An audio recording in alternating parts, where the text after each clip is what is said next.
नमस्कार, आपके साथ मैं हूं जीनत सिद्दीकी। आज का एजेंडा में आप सभी का स्वागत है। बुलेटिन में हम आपको यूपी उत्तराखंड की तमाम उन खबरों से रूबरू कराते हैं जो कि दिन भर चर्चा का विषय बनी रहती हैं, जो कि एजेंडा बन सकती हैं, जो आपके लिए बेहद ही महत्वपूर्ण है। हमारे सहयोगी हमारे साथ जुड़ते हैं। आज लखनऊ से हमारे साथ राजीव जुड़े हुए हैं, देहरादून से सोनू, मेरठ से उमेश श्रीवास्तव हमारे सहयोगी जुड़े हुए हैं, वाराणसी से नीतीश पांडे जो हैं हमारे साथ जुड़े हुए हैं और अपने अपने शहरों की खबरों जो है खबरें हम तक पहुंचाते हैं और हमारे जरिए हम आप तक पहुंचाते हैं। शुरुआत करते हैं आज इस खास बुलेटिन की राजीव से ही। राजीव, यूपी की तमाम बड़ी खबरें और खासतौर से बात करें लखनऊ की, वो कौन सी हो सकती हैं या वो हैं जो कि दिन भर चर्चा का विषय बने रहेगी, गहमा गहमी जिन पर हो सकती है आज?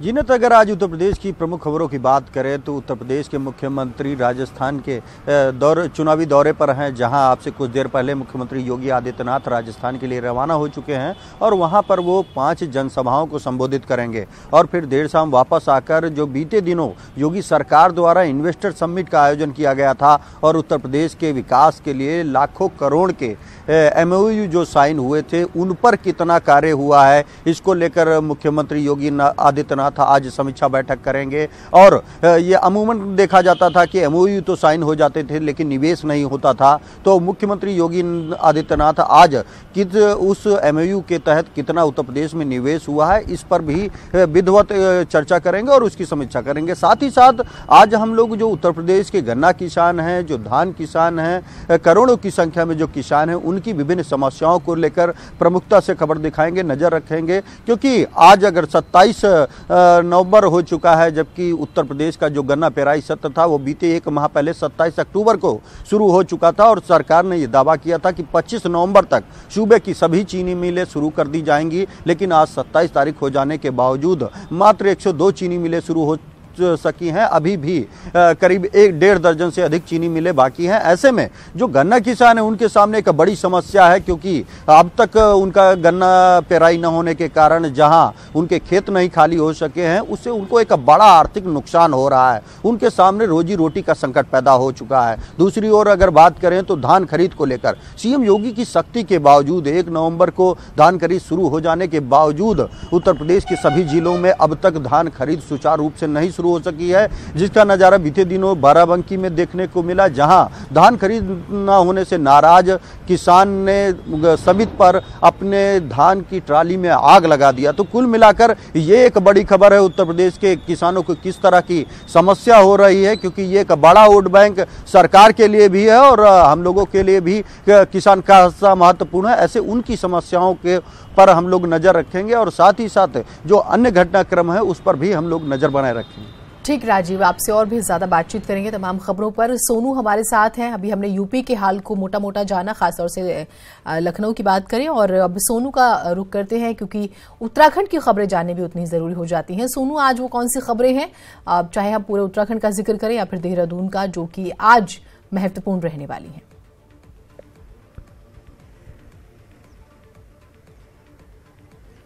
देखिए जीनत, आज मुख्यमंत्री त्रिवेंद्र सिंह रावत नमामि गंगे प्रोजेक्ट को लेकर के एक बैठक करने जा रहे हैं। सचिवालय में बैठक होगी और काफ़ी महत्वपूर्ण इस बैठक को इस लिहाज से माना जा रहा है कि जो गंगा दिनों दिन प्रदूषित हो रही है, उसमें जो गंदे पानी के नाले गिर रहे हैं और उनको किस तरीके से रोका जाए, STP जो है टेपिंग किस तरह से की जाए, तमाम पहलू को लेकर के मुख्यमंत्री त्रिवेंद्र सिंह रावत आज प्रशासनिक अधिकारियों से, खास तौर से जो इस प्रोजेक्ट से जुड़े हुए पदाधिकारी हैं, उनसे फीडबैक लेंगे और आगे गंगा से जुड़े तमाम जो विकास के कार्य हैं उनको किस रफ्तार से आगे बढ़ाया जाए, इस पर अहम दिशा निर्देश दे सकते हैं। अधिकारियों ने इस पर होमवर्क कर लिया है और इस लिहाज से भी इस बैठक को आज बहुत महत्वपूर्ण इसलिए माना जा रहा है क्योंकि आने वाले समय में चुनाव भी होना है और जो गंगा का प्रोजेक्ट है बहुत महत्वपूर्ण है और त्रिवेंद्र सिंह रावत जो है वो इसके राष्ट्रीय संयोजक भी इस प्रोजेक्ट के, और लंबे समय से एक्सरसाइज की जा रही है। ये पूरा का पूरा जो गंगा से जुड़ा, गंगा की स्वच्छता से, गंगा की निर्मलता से जुड़ा प्रोजेक्ट है,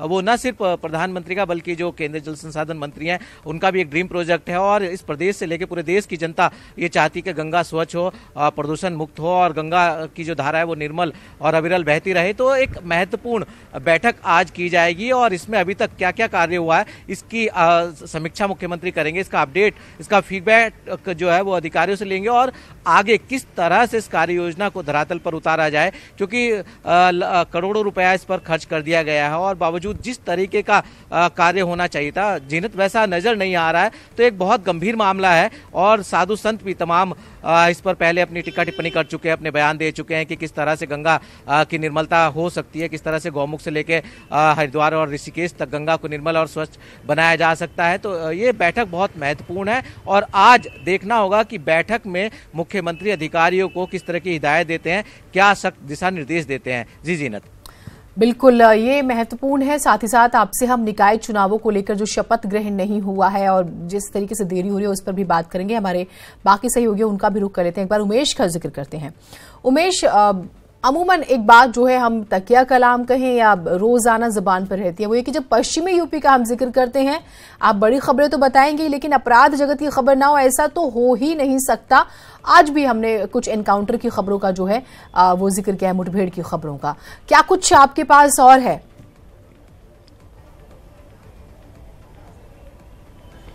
जी हाँ, देखिए, पश्चिमी उत्तर प्रदेश में आज की सबसे बड़ी खबर, आज का सबसे बड़ा एजेंडा मिशन एनकाउंटर को लेकर रहेगा। पश्चिमी उत्तर प्रदेश के विभिन्न जिलों में कल देर रात एनकाउंटर्स हुए, कई बदमाश गिरफ्तार किए गए। मेरठ, नोएडा, गाजियाबाद में कई बदमाश गिरफ्तार किए गए। मेरठ में तो एक बदमाश मारा भी गया। मेरठ के लिसाड़ी गेट थाना क्षेत्र में मुठभेड़ हुई, यहां सवा लाख के 2 इनामी बदमाश पकड़े गए, जबकि सरधना इलाके में एक गो तस्कर मुठभेड़ में मारा गया है। तो यकीनन मिशन एनकाउंटर को लेकर के आज ये बड़ी खबर रहेगी, क्योंकि लगातार मेरठ, नोएडा, गाजियाबाद, बुलंदशहर, मुजफ्फरनगर, इन क्षेत्रों में अपराध बढ़ा है, लिहाजा एनकाउंटर्स भी लगातार बढ़ रहे हैं।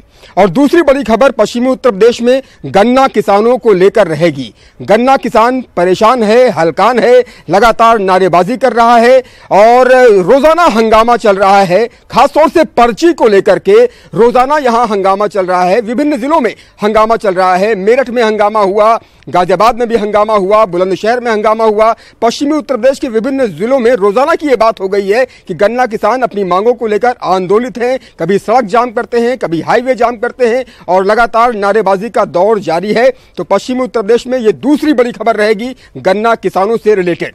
और तीसरी बड़ी खबर पश्चिमी उत्तर प्रदेश से आतंकी जाकिर मूसा को लेकर रहेगी। पश्चिमी उत्तर प्रदेश के विभिन्न जिलों में आतंकी जाकिर मूसा को लेकर अलर्ट जारी कर दिया गया है। मेरठ जोन के एडीजी प्रशांत कुमार ने ये अलर्ट जारी किया है।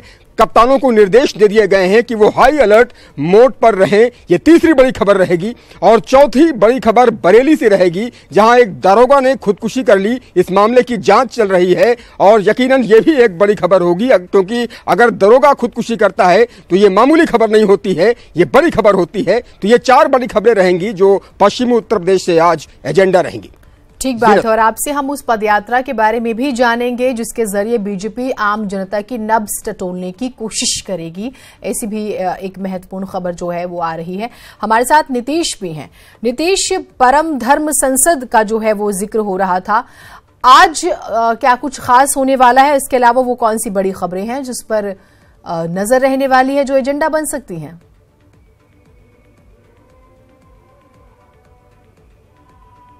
जिनत, आज परम धर्म संसद का तीसरा, आज आखिरी और अहम दिन है। आज शंकराचार्य स्वामी स्वरूपानंद परम धर्माधीश के तौर पे परम धर्मादेश सुनाएंगे और अब यहाँ पे जो धर्म संसद है वो शुरू हो चुकी है। प्रथम सत्र और इसके बाद द्वितीय सत्र होगा। द्वितीय सत्र के बाद जो परम धर्माधीश जो हैं वो अपना धर्म का फैसला सुनाएंगे कि इन 3 दिनों में जो चर्चा हुई है उस पर अब आगे क्या करना है। जो सन्यासी आए हैं वो आगे किस तरह की रणनीति बनाएंगे, क्या होगा।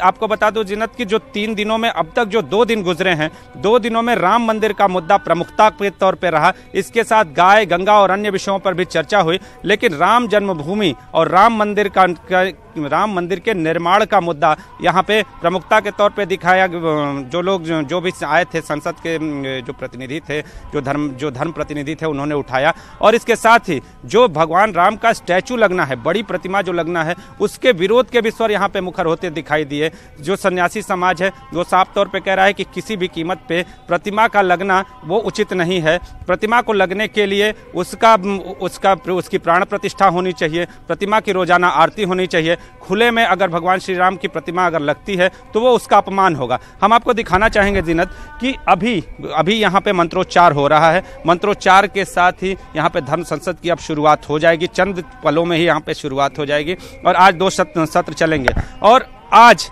जो परम धर्माधीश हैं शंकराचार्य अब आगे की रणनीति बताएंगे कि राम मंदिर को लेकर क्या आदेश देना है और कैसे लेना है, तो इस पर हमारी खास नज़र रहेगी कि शंकराचार्य क्या कहते हैं और क्या होता है। दूसरी जो खबर है बीएचयू से है। बीएचयू से खबर यह है कि महामना के पौत्र जस्टिस गिरधर मालवीय को यहाँ का चांसलर बनाया गया है। पहली बार किसी राज परिवार से इतर जो व्यक्ति है वो चांसलर बना है, लिहाजा पूरे बीएचयू परिसर में खुशी का माहौल है। और खुशी का माहौल इसलिए है कि महामना के पौत्र को चांसलर बनाया गया है और जब वो चांसलर चुना गया है तो उनके अंदर लोग महामना की छवि देख रहे हैं और आगे के दिनों में बीएचयू के और भी जो चीज़ें हैं, बीएचयू का जो आज वर्तमान स्वरूप है वो और भी मुखर होने के ऐसे कयास लगाए जा रहे हैं। तो इन 2 खबरों पर हमारी खास नजर रहेगी। जीनत, ठीक है, आप तमाम सहयोगियों से और भी खबरों के बारे में हम जानेंगे एक छोटे से ब्रेक के लिए। सभी का तो हम तमाम खबरें, चाहे वो उत्तर प्रदेश से हो या फिर जो है उत्तराखंड से हो,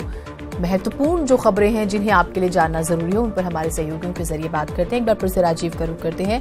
राजीव, आपने गन्ने का जिक्र किया। अमूमन जो है हर मंगलवार को कैबिनेट की बैठक होती है, हालांकि मुख्यमंत्री जो है वो प्रसार में व्यस्त है, तो कुछ और ऐसे जो हमें कहें कि सरकार की तरफ से कुछ महत्वपूर्ण काम या कुछ ऐसी इंफॉर्मेशन जो लोगों के लिए महत्वपूर्ण हो।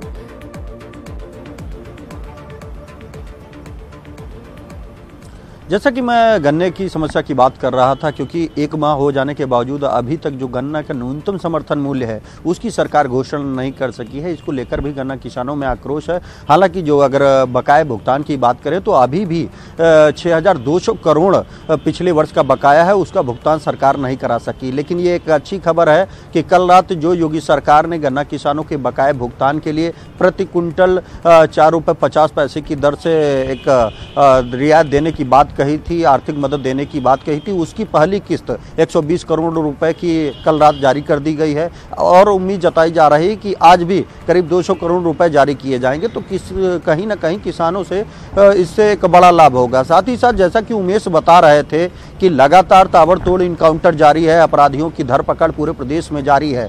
ऐसे में जो ये अपराधी हैं, इन्हें जब जिस जेल में भेजा जाता है उन जेलों की सुरक्षा पर एक बड़ा सवाल खड़ा हुआ है।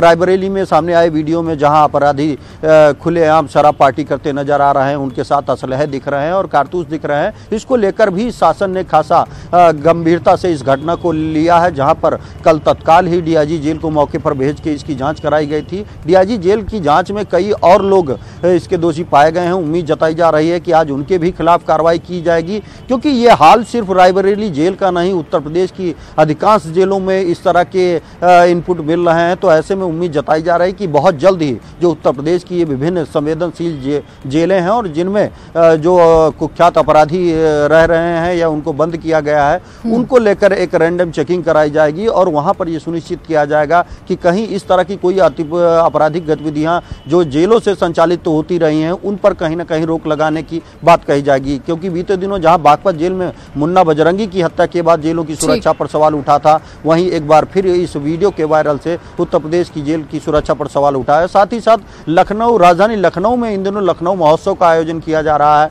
जिसमें भारी संख्या में लोग उमड़ रहे हैं। आज भी कई सांस्कृतिक कार्यक्रमों का आयोजन किया जाएगा और उम्मीद जताई जा रही है कि रोजाना की तर्ज पर आज भी आसपास के जिलों से हजारों की संख्या में लोग वहां पर पहुंचकर लखनऊ महोत्सव का लुत्फ उठाएंगे। ठीक है राजीव, बेहद ही महत्वपूर्ण खबरों से आपने रूबरू कराया। हमारे साथ सोनू भी हैं। सोनू, एक तो उत्तराखंड से खबर है कि जो निकाय चुनाव हुए, अब शपथ ग्रहण को लेकर असमंजस बनी हुई है प्रतिनिधियों की जब हम बात करते हैं। दूसरा दीक्षांत समारोह है, उसको लेकर भी कोई जानकारी खास?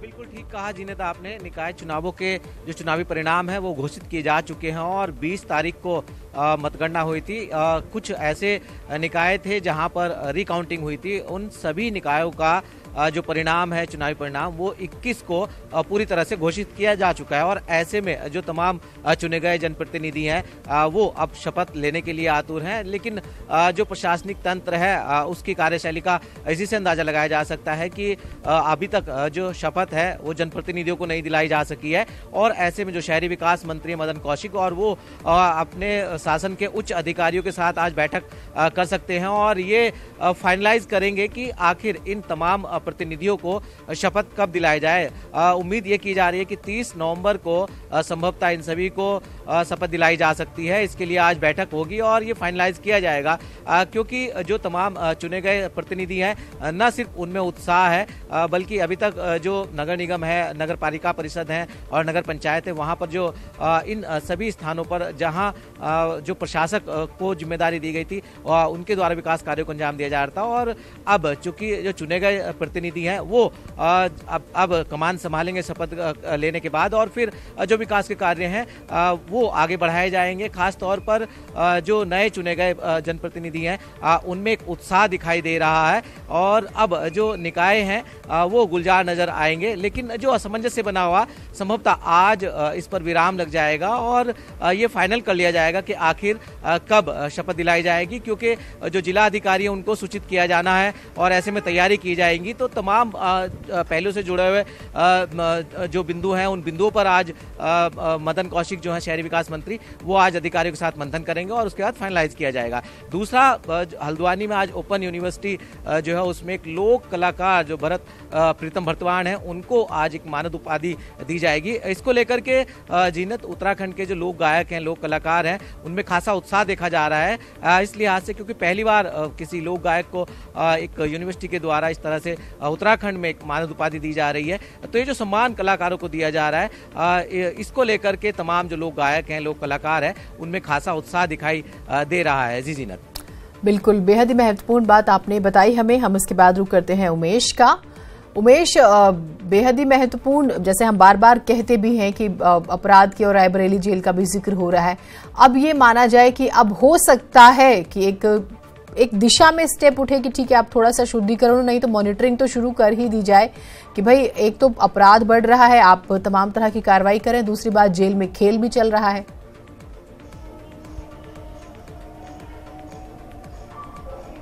जी हाँ, यकीनन बिल्कुल सही बात आप कह रही हैं और इसका जवाब आज डीजीपी साहब भी देंगे क्योंकि वो मुजफ्फरनगर में रहेंगे और मुजफ्फरनगर में आज रात्रि में वो विश्राम भी करेंगे, कल भी यहाँ पर रहेंगे। पश्चिमी उत्तर प्रदेश में लगातार अपराध जारी है, इस सब के बीच डीजीपी आज मुजफ्फरनगर आ रहे हैं तो उनसे ये सवाल यकीनन पूछा जाएगा। और जेल का खेल तो जिक्र अभी कर ही रहे थे राजीव कि किस तरह से रायबरेली की जेल में जिस तरह का वाकया पेश आया है वो कितना शर्मनाक है और वो बागपत की जेल का भी जिक्र कर रहे थे जब मुन्ना बजरंगी की हत्या हुई थी जेल के अंदर। यकीनन ये दोनों सवाल बेहद बड़े हैं। लेकिन इन सब के बीच जो आपने ब्रेक पर जाने से पहले सवाल किया था वो लोकसभा चुनाव को लेकर के जिस तरह से लगातार सरगर्मियां बढ़ रही हैं, मिशन 2019 को लेकर लगातार सरगर्मियां बढ़ रही हैं। एक पुरानी कहावत है कि जब जब चुनाव आता है चावल मांगो पुलाव आता है, तो लिहाजा विभिन्न राजनीतिक पार्टियां अब दावे और वादे लगातार कर रही हैं और जनता की कोई मांग अब नकारी नहीं जा रही है। इसी कड़ी में भारतीय जनता पार्टी 1 दिसंबर से 15 दिसंबर तक पश्चिमी उत्तर प्रदेश के विभिन्न जिलों में पदयात्रा निकाल रही है और पदयात्रा निकालकर घर घर वो पार्टी के कार्यकर्ता जाएंगे, नेता जाएंगे और लोगों से पूछेंगे भाई आपको कोई तकलीफ तो नहीं है, कोई दिक्कत तो नहीं है। ये आप समझ सकते हैं कि मिशन 2019 को लेकर राजनीतिक पार्टियां किस कदर रस्साकशी कर रही हैं, कितनी मशक्कत में जुटी हुई हैं, चाहे वो बीजेपी हो, बीएसपी हो, समाजवादी पार्टी हो या अन्य दल हो। तो यकीनन ये बेहद दिलचस्प होगा आज की ये खबर भी कि राजनीतिक पार्टियां घर घर जाएंगी अब और जनता से उनकी दुख, उनकी तकलीफें पूछेंगी क्योंकि वक्त मिशन 2019 का आ गया है। ठीक बात है, शुक्र है पद यात्रा कर रहे हैं, बाइक रैली नहीं निकाल रहे, पेट्रोल भी फूकते हैं, जनता का कुछ भला होता ही नहीं। और इंटरनली कोशिश तो ये भी होती है कि तमाम सरकार की योजनाओं को लोगों तक पहुंचाया जाए, जबकि लोगों को तो रोजगार चाहिए। आप रोजगार दे दीजिए, अपनी बुनियादी समस्याओं से वो खुद ही निपट जाएंगे। खैर, नीतीश का रुख कर लेते हैं। नीतीश, बहुत कुछ जो है वो काशी से ही निकलता है, तो हम बार बार सियासी बातें भी कर रहे हैं, वहां पर भी कुछ ऐसा, क्योंकि परम धर्म संसद की जब हमने बात की, आपने कहा कि आज आखिरी दिन और अहम दिन भी है, तो एक बिखराव अयोध्या के कार्यक्रम और यहाँ के कार्यक्रम में नजर आया, एक विरोधाभास जैसी स्थिति, कुछ रजामंदी नहीं, अंदर ही अंदर नाराजगी। तो ये माना जाए कि एक जैसा सुर अब आखिर में निकले, महामंथन जब हो ही रहा है तो